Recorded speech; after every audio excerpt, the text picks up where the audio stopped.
Hello, hello.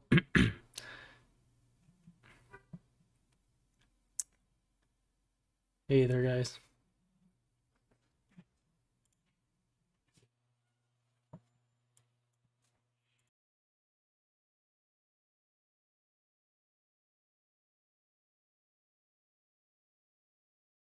Okay.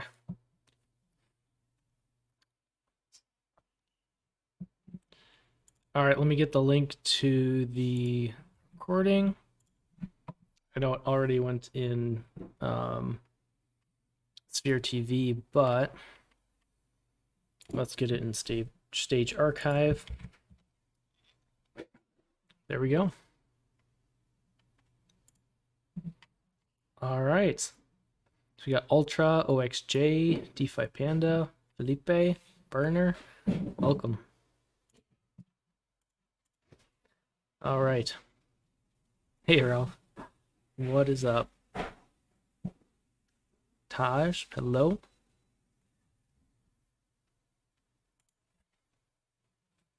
Okay.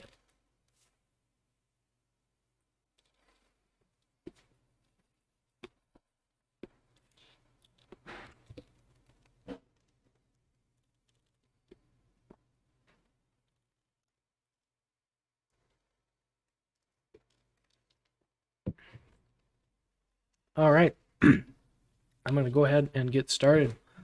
Got lots of lots of interesting questions this week. Lots of stuff to go through. So now let's jump in. First off, from the core perspective, currently Dyson involves strategies that span over 20 projects on various chains. I think that's exciting. And Dyson's planned for release by the end of the year, which is super exciting. And we are taking our time releasing most of our projects until there is more confidence in the market. But in the meantime, we're going to be planning our approach, perfecting our strategies, and also auditing our contracts because we want to ensure security and confidence. I don't know if you guys remember, but Sphere itself had 3 audits, 2 KYCs, and over 120 peer reviews of the contract. So we definitely want to take that seriously. In terms of SphereLend, so there were a couple questions about this, and I definitely want to make a video clarifying these things. But just in general, SphereLend is going to be our in-house lending protocol, offering 0% interest lending. So to take out a loan, borrowers will deposit assets as collateral. That collateral will then be farmed until the loan is repaid, and lenders actually earn from those yields. So that'll give them good yields on their stablecoin deposits. SphereLend, of course, benefits Sphere because it will drive more traffic to Sphere's DApp, and it will also tag Sphere as a lending protocol to help expand our outreach. Also, SphereLend's performance fees will be used for buyback burning and liquidity, so similar to Dyson in that extent. And SphereLend's release will not affect Prion. That was a concern. So it's not going to affect Prion because they are both very different protocols. Most notably, SphereLend is tokenless. It's a product within Sphere itself, and it's focused on creating a lending market of various assets. And Prion is a lending protocol, so it's its independent protocol with its own stablecoin. It also has complex tokenomics that are going to ensure the stability of that stablecoin.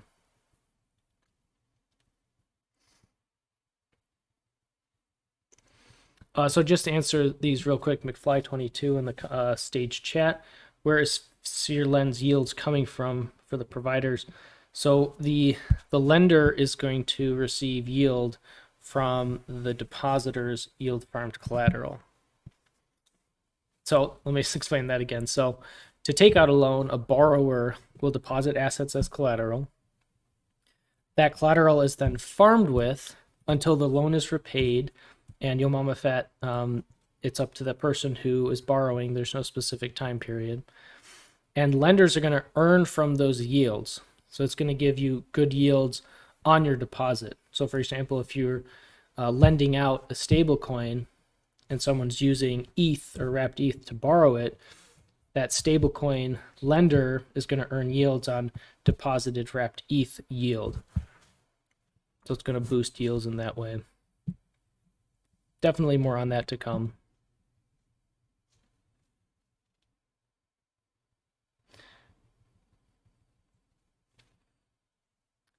Assets would be farmed in various protocols vetted by Sphere.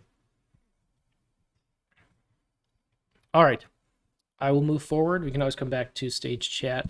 One of the biggest questions is when? When is XYZ coming out? Timing is very important. We have learned a lot from our previous launches, and this market can be quite difficult to work in. So we want to ensure that all of our products release at the best possible time in order to bring the most benefit to Sphere.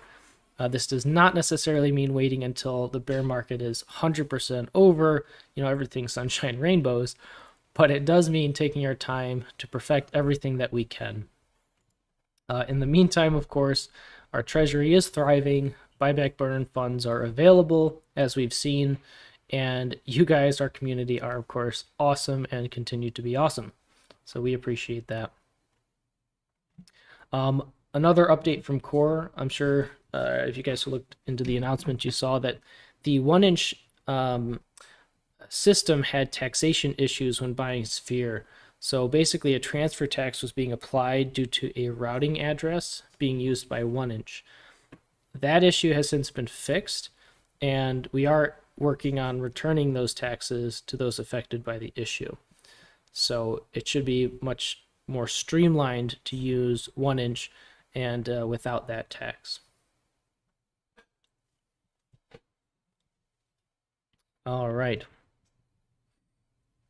In terms of voice of the community, there were some concerns or questions about multi-farm, but we kind of addressed those in the different questions.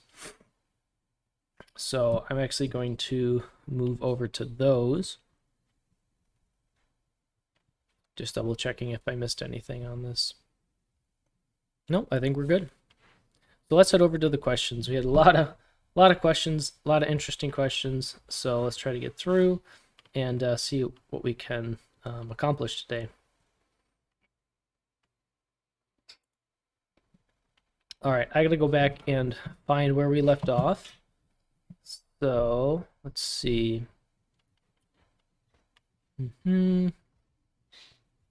Okay. So there were actually a few questions from T1, who I saw in the chat. Hello. CryptoTN and Kyrzel about SPSphere and VESphere. And hopefully my recent video helped explain the similarities and differences, but to reiterate, VESphere receives bribe revenue, governance, and is not charged any performance fees, but it is time locked. Whereas SPSphere is charged performance fees, but is liquid staked. So it can be unstaked at any time. Because it's not involved in voting, it also does not receive bribe revenue or governance. So those are the differences, and hopefully my recent video was able to help people better understand that. All right. And then we get to Blib. Yep, Blibs. Can there be an option to download the AMAs? Because YouTube was being difficult for some reason with that AMA, it kept on buffering. Other videos are fine. I even put it down to 144p. It's still buffered. Would this be possible? Please let me know if other people are having that problem. This was the first time I was hearing about an issue like this with the YouTube stream. So, while streaming, YouTube should be able to run the stream, though with some delay. And then after the recording ends, typically the video is made available, but then YouTube may also need to compress the file or process the HD version, and then that final version really should be available automatically by YouTube within 24 hours. But if that becomes a persistent and global issue, then I'll have to look further into potentially altering some settings to see if that can be improved. So please let me know about that. Regardless, the recording itself should be available on YouTube. So if you're having trouble, I do apologize, but you'll be able to access the recording at a later time, at the very least. Okay. Next question. Uwa Camp. I follow a lot of AMAs myself or conversations via Twitter. It might be a good idea to do AMAs via Twitter for a larger reach. This could be something we could integrate if enough people are interested. I know this isn't the first time someone suggested that, so that's something I'll leave up to the community. And if it has enough interest, then we can work out the details. But in terms of recording, I think that'll still certainly be available with YouTube, and then Discord is certainly our main outreach, because that's kind of part of what we want to have access to you guys within the community. All right. Oh, that's right. So CryptoTN was also, this is kind of to jump back to VE Sphere, had asked if there would be different lockup periods for different APRs for VE Sphere. And our response to that, thanks to Lilo, was at some point we'll release info about that. So nothing specific at this time with regard to that, but we will be releasing info about that. All right. Moving forward here, Mello asked a hypothetical question. What would Sphere's direction and course of action be if the SEC deemed a project like this a security or any other similar regulation? Good question. Sphere has lawyers we are working with to take steps to meet legal requirements as they arise. Crypto regulation is quite unpredictable, and with everything going on the way that it's going on, I think it's also inevitable. But we are ready to respond as those regulations develop, because we are working with those lawyers. So, good question, though. All right, Kid Bucko. Can we have the Galaxy Marketplace that was originally talked about? Sellers create bonds themselves at a discount tax of maybe 15%, for example, and we, the community, get to buy it up and stop the sell pressure. The chart is tragic, and would be nice to see that the team actually cares about the price. So I know the pain of looking at the chart and seeing where the price where it is. I want you to know that the most effective use of a full Galaxy Marketplace is very much discussed within the team.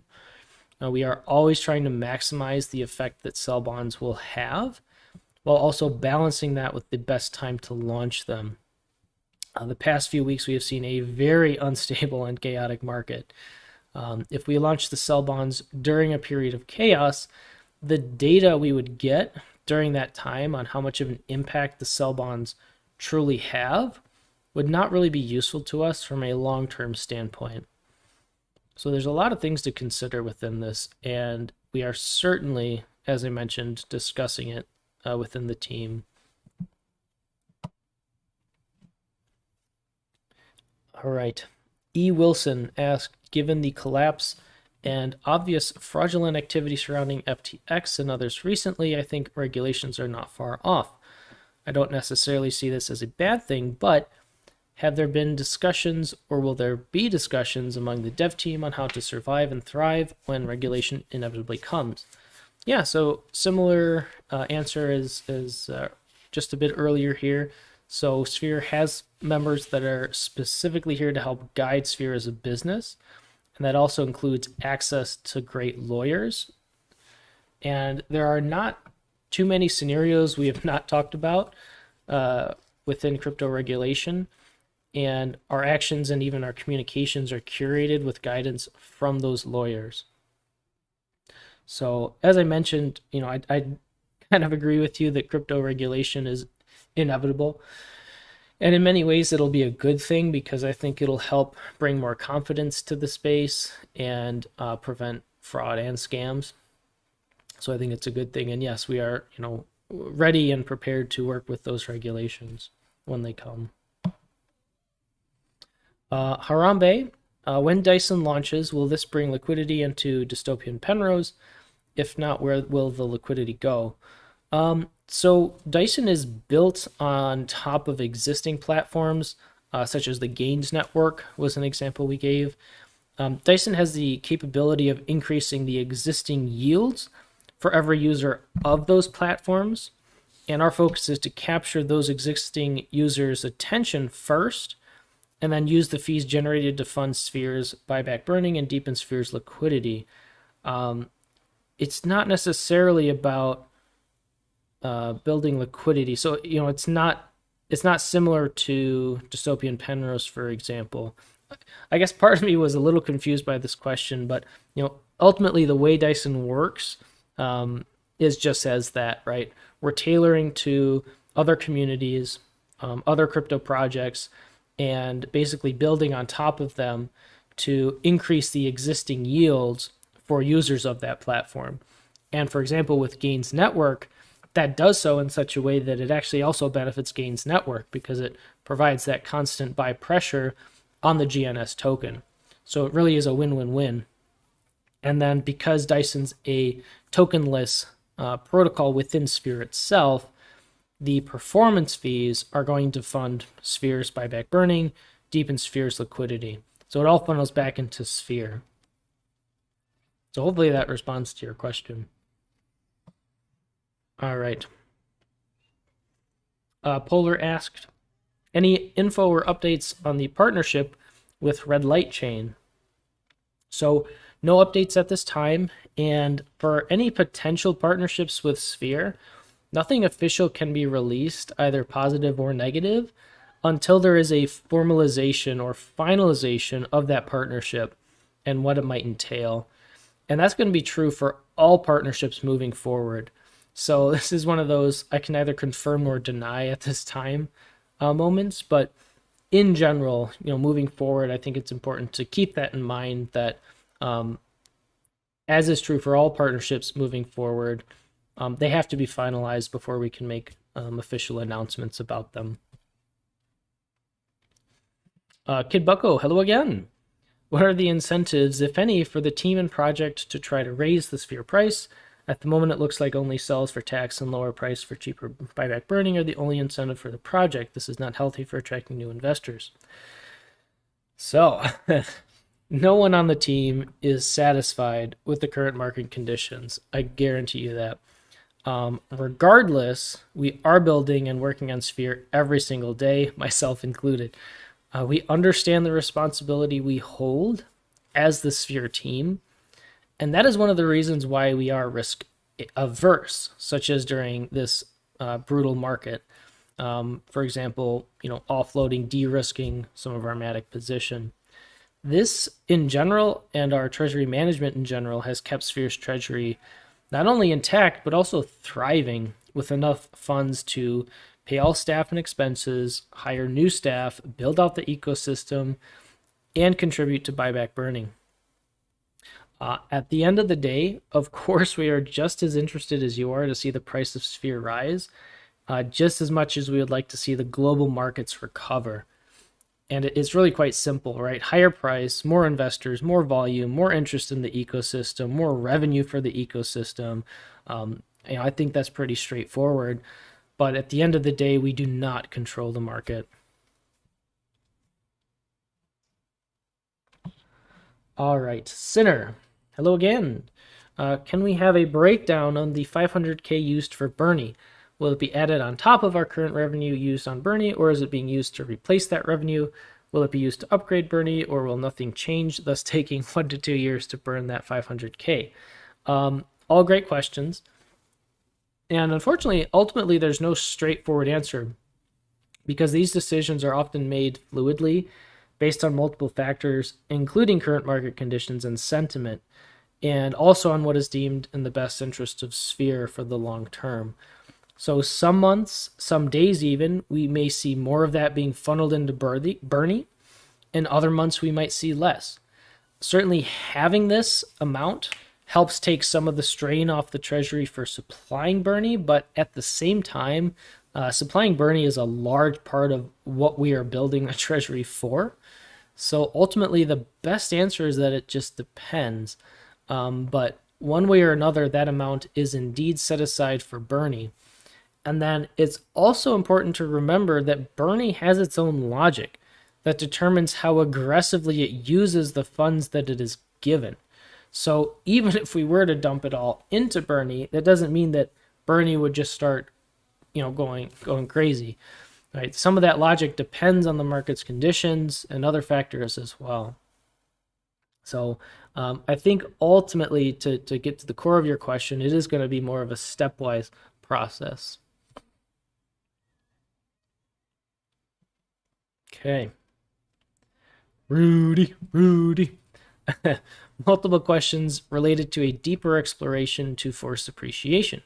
So a couple here from Rudy. So let's go through one at a time.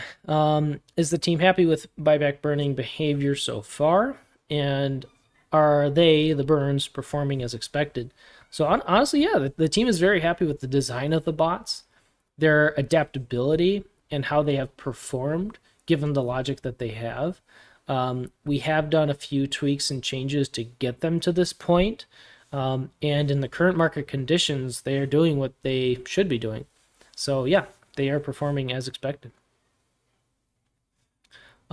Is the current buyback burn strategy in line with deflation targets and in return with forced appreciation targets? Well, in the current market, buyback Bernie's funds are based on the amount of treasury farming we've done that month. And then also, of course, we were able to, take some specific profit in order to fund Bernie over a period of time. So yeah, a percentage of those funds are going to go into Bernie. There's not really a specific price goal or forced appreciation target or deflation target in mind for Bernie. It's always going to be a balance of adding as much funds to force as much appreciation as possible, while also protecting the long-term health of Sphere, which is, ultimately boils down to the treasury. And then also remember too that once V3 comes out, revenue will also be funneling into VE Sphere as well and SP Sphere. So there's going to be, there's always going to be things to consider in terms of how much is going into Bernie, and it's not really about finding and picking a specific target. The long-term health of Sphere is always going to come before Bernie's funds, right? And then remember too, this is also an important point, that other elements within Sphere will also contribute to buyback burns, including Dyson and SphereLend, which is going to be happening automatically. So again, it's really not so much about picking a deflation target or hitting a price target. Rather, it's about building out Sphere into a sustainable and thriving ecosystem. That's what's really ultimately most important. All right, fourth, I guess, follow-up question from Rudy is, if forced appreciation is the primary outcome, it means the number/performances so far are allowing us to literally forecast the price/deflation roadmap. Is anybody in the team thinking about this? Well, the buyback burn funds are directly from treasury profits, which are also tied to the overall market condition. So the team absolutely talks through different overall market scenarios, but we are only going to act on the actual scenarios as they take place. The impact of deflation on price will depend on a number of factors, most notably market conditions. And of course, that is unpredictable because no one can predict the future. Another thing to think about, for example, you could deflate a token from 1 million tokens to 100 tokens, but if there's no demand for that token, that deflation is hardly going to matter. And similarly, you can have an inflationary token like Ethereum 1.0, but still have significant price appreciation if demand outweighs that inflation. So deflation within Sphere is simply another means by which Sphere's ecosystem can be used to benefit Sphere holders over the long term. I hope that answers your question there. Right.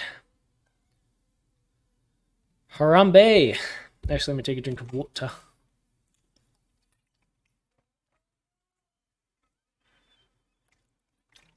Okay. Harambe. I understand market sentiment is low and as such liquidity is low as well, but are there any projects being developed / plans in place to revitalize Dystopia / Penrose and Cone / Unknown? So just to point out, again, Dystopia and Cone are under the management of a separate team, but I know what you're getting at. Penrose and Unknown are continuing to be worked on, and you may have seen they do post dev diaries from time to time. But it is also important to see the bigger picture of the elements that Sphere is building, such that each element builds upon the other. So if one element within the ecosystem takes a stronger root, it will benefit the entire ecosystem. And the example we've given in the past is with Prion. So for example, Prion will need its own liquidity, and that can be incentivized on Dystopia thanks to Sphere's treasury holdings of VL Pen. I think I've gotten to what I wanted to say with that. There's more I'm thinking, but I think it'll have to wait for the future in terms of how we respond. And then Harambe also asked if I had a friend who was looking to invest some extra capital she had lying around, what would be a selling point for Sphere Finance? So I had to think about this one a little bit, but overall I would say to take a look at our ecosystem, take a look at what we are building, especially with meta governance, take a look at what we have already delivered on and in such a short period of time. You know, the ecosystem of Sphere is designed so that all roads lead back to Sphere. So buying and holding Sphere is the easiest way to gain exposure to everything within the ecosystem.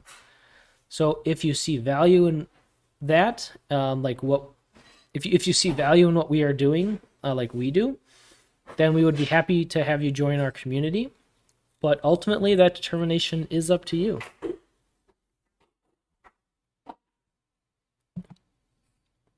Rob, welcome back. Given that bribes for governance partners, Penrose and Unknown are very close to being released, does Sphere plan to add incentives / marketing / collaboration with said partners? This sounds beneficial for both parties. So just in general, Penrose and Unknown are both part of Sphere's ecosystem. So they will certainly be included in Sphere's adoption and growth phases once we get there, right? We're still in that building phase. All right. We got a bunch. See, there's some additional questions I haven't seen here, but okay. All right. Bob again asked, is there sufficient revenue coming in from Dystopia Pen and Cone Unknown to keep these platforms running? Is there any risk that these projects could be put in hibernation mode till the end of the bear market, or perhaps even shut down altogether? In some ways, you could consider the current market conditions as a hibernation mode already for these liquidity services. Revenue is certainly low with the low swap volume, but that does not mean that they would need to be shut down. They are DApps present on the blockchain, and we'd like to see, as the market sentiment changes and DeFi regains interest, that projects needing liquidity can take advantage of these services to incentivize their liquidity. You know, that's what these projects are there for. All right, Mad Mike Delta. Will the roadmap and white paper website be updated and looked over? New investors may be confused with no updates, as well as talk of Galaxy Marketplace and rebases. So, yes, so there is an updated timeline and direction for Sphere that can be found on the main page of Sphere.finance, and that has a link to a more detailed roadmap as well by clicking See the Full Sphere Roadmap, which takes you to our updated roadmap. I know you're probably specifically, though, talking about the white paper documents, and yes, those do need to be updated, and we are aware of that. But yes. All right. Dowlatour. When will there be an easier way to buy Sphere?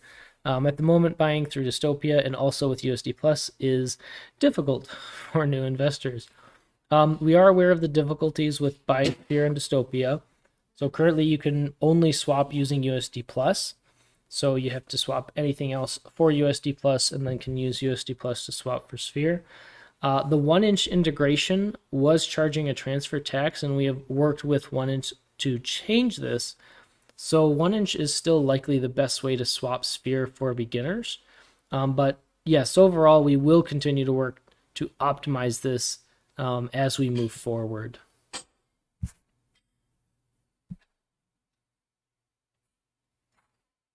Okay. And Harambe again. Hello. I understand the multi-form protocol performance dashboard may not be accurate, so I'm wondering what is the current/accurate representation of the following: treasury balance, daily revenue, monthly revenue. Well, transparency is something we will always work towards improving, and that goes for the treasury dashboard. Sphere's treasury balances can actually always be checked using the links in hashtag contracts. And I think within that, DBank is a great example of the resource to monitor treasury activity. So for example, Sphere's Optimism Safe currently has over $1.3 million of USD Plus on Optimism. And something like this is easily checked with these links. So that's one way.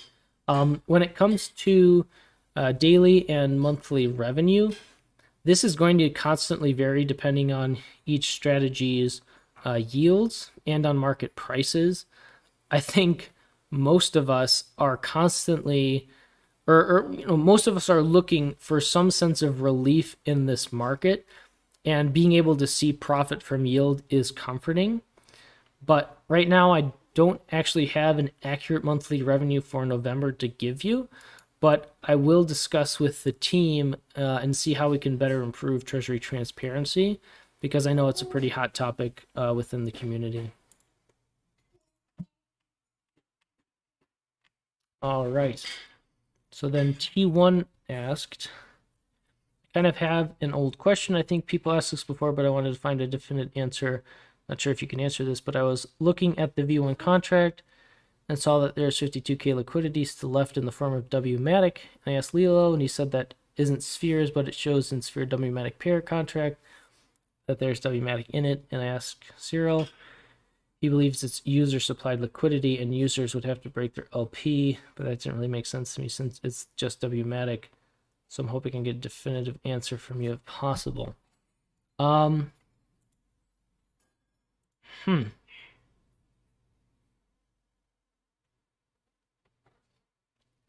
Yeah, I'm actually not 100% certain. There's a couple ways to address this. You can actually go through the Sphere's treasury contracts and see whether this is there or not. If Lilo's saying that it isn't Spheres, then I trust what Lilo's saying, and that can always be cross-referenced on the blockchain. So yeah, it may well be user supplied liquidity, in which case it is what it is, and it'll stay there unless people withdraw that liquidity. So yeah, this is on Uniswap, it seems. Interesting.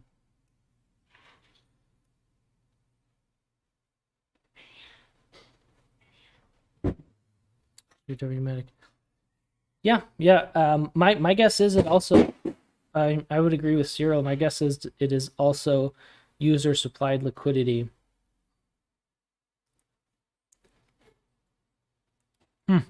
But yeah, interesting. All right. So that marks the end of the AMA questions. Let me head on back up to the stage chat and get caught up here. Bob says, yes, it buffers for me too about the YouTube. I'll have to see on that. Ultra was saying, expanding on what, oops, my goodness, expanding on what PT's is saying, this is one of the absolute worst periods in crypto's history, with the FTX contagion still making itself apparent. Yeah, between Terra, Three Arrows, Capital, Celsius, FTX, it really has been an awful time. It really has. So liquidity in DeFi, launching a product right now, yeah, it doesn't necessarily make sense. So in terms of when, in terms of timing, I agree. We're not looking for the absolute best time for a product launch, but we are looking for a more optimal time, certainly.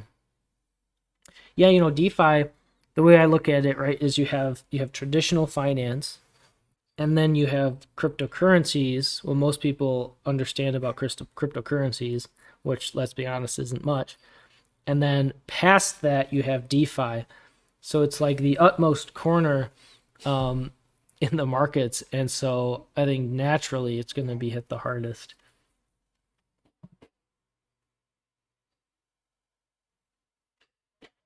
Oh, yeah, that is a good point to bring up by Ultra. Sphere is not a registered entity in the US, so we will not be seeking SEC oversight. Regardless, we still work with lawyers to address regulation as it comes. Yeah, I like that. Burn without breaking the bank. Yeah, that's really good, Ultra. Have we done anything with MDB since our partnership announcement? So actually, I was just checking through the Sphere contracts recently. We still have our investments in MDB, so we're certainly still partnered with them in that sense, at least.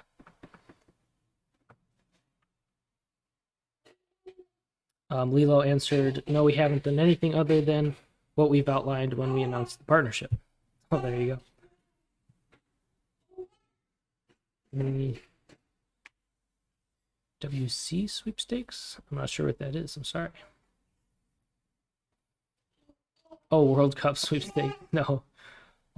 That would be cool, though.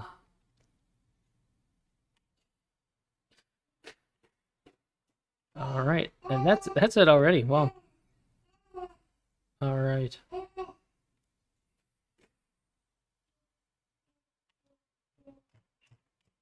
So yeah, I've gone through the core updates, voice of the community, as well as AMA questions, and we are all caught up on the stage chat. So, at this point, does anyone have any additional questions?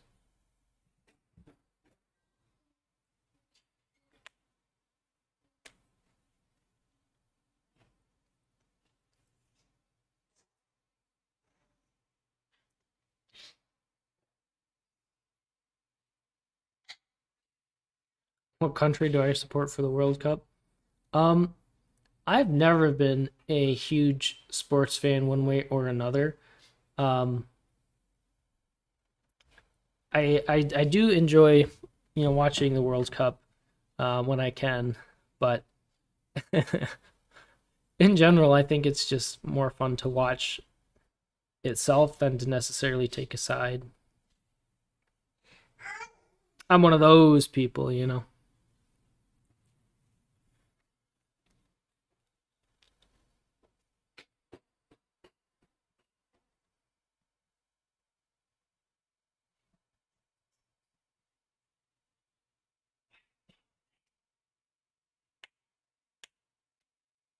What else you got? How have you guys been?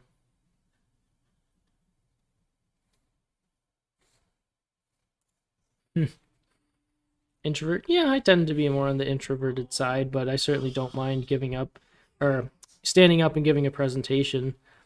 Obviously, right? Because if that were the case, then I wouldn't be doing this.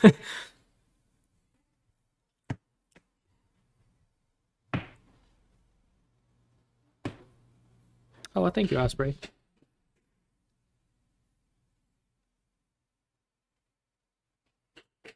I appreciate that. Yeah, I'm always open also for feedback, and that goes for the videos as well.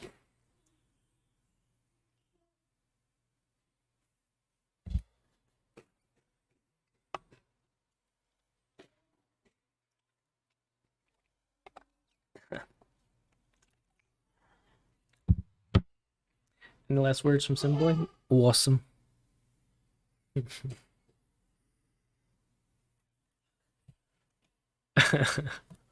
All right, y'all. Well, I guess we can end it there then. Was able to get through that a bit quicker than I was anticipating, which is good. If you have any thoughts or questions about what I covered, you can always go back and listen to it in the recording on YouTube. Or, of course, if you want something else more deeply explained, you can always drop it in hashtag AMA questions, and so we can go through it. So, of course, and thank you for being here. We appreciate that more than you know.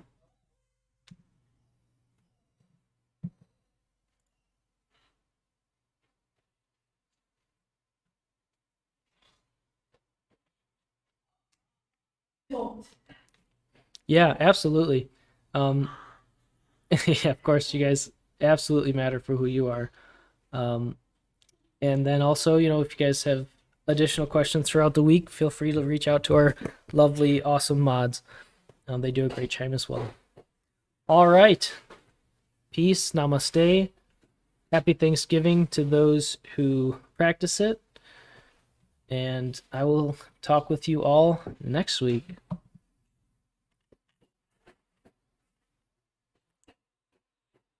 Am I good at singing? I can sing, yeah.